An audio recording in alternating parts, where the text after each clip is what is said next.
Civilization 6 Gathering Storm adds giant death robots. That's pretty much all you need to know. Now go out and buy it. Jokes aside, it was the second expansion pack to the game, but when Civilization 6 launched on consoles, it also launched with both expansions. This expansion pass included Rise and Fall as well as Gathering Storm, so in this quick review I'd like to discuss one of them, Gathering Storm. In my initial review of Civilization 6, I said that the game translated well to consoles, however, some of the better features were missing and locked behind paid-for expansion packs.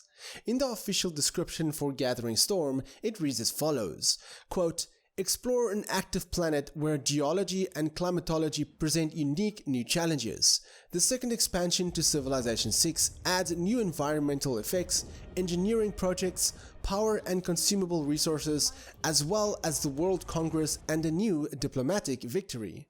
This new expansion also extends the technology and civic trees with a future era and adds 8 new civilizations, 9 new leaders, a variety of new units, districts, wonders, buildings, and more." End quote.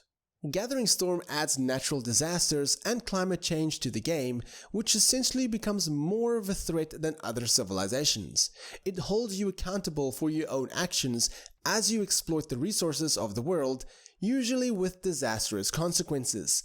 Environmental effects such as tornadoes, floods, blizzards, and volcanoes can drastically change the game. Think of this expansion more of an endgame rather than a mid or even early game content pack. The reason I say this is because a lot of the new features and details will only be seen later on and as a result of your actions, aside from the usual added content. The map, however, is no longer just a plain canvas to play on, as it is now a living place filled with a risk-reward system. Some areas provide better resources, but at the risk of being close to a volcano, for example. These hazardous environments are filled with dangers, and it is up to the player to decide how they will take on this brave new world. A volcano could potentially destroy districts, but the ash that is left behind could then be used for fertile farming ground, so planning is essential. Each civilization will contribute to the CO2 levels, and certain units as well as buildings will further add to the destruction of the planet. Everything you do now has an impact on the bigger picture, and even if you play it safe, your enemies will most likely still end up destroying the planet. This is where the World Congress comes in. It plays a much bigger role than before, as motions can be put to other civilizations where an emergency event is created to call everyone and send aid to victims of the disasters.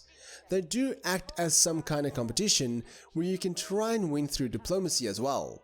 You'll need to shut down all platforms, decommission planes and more just to see a small difference, but even then, you'll be required to make some sort of international legislation to really see a difference.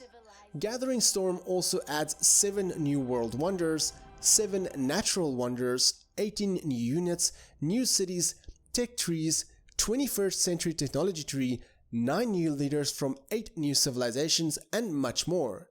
It is by far the most packed expansion, although some content just feels added for the sake of adding new stuff. The disasters, though, are by far the highlight of Gathering Storm. There are ways to counter these natural disasters, like building a flood barrier to prevent cities from flooding, but towards the final stretch of the game, many of the disasters just stops. It is strange that there is this big build-up, waiting for the world to end, and then it just stops, which results you in finishing the game in one of the ways you prefer. Granted, much of the map will be flooded or gone, but it is still odd waiting for the world to end and then it just doesn't. On the console versions though, this is sold as part of the expansion pass and cannot be bought separately. It is unfortunate though, because one might only want the editions of this one, yet they are forced to purchase the entire bundle. However, have a look at my review of Rise and Fall to see if you'll enjoy both of what the expansion pass has to offer.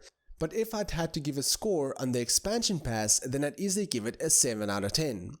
I'd like to thank Prima Interactive as well as 2K for providing me with a review key, and for more gaming content, check out the rest of my channel. If you enjoyed this video, then give me a thumbs up. If you dislike it, then give me a thumbs down, but please tell me why so I can improve my videos. My name is Frank, I'm the RedTieGuy, and frankly, thank you for watching. Catch you guys in the next videos.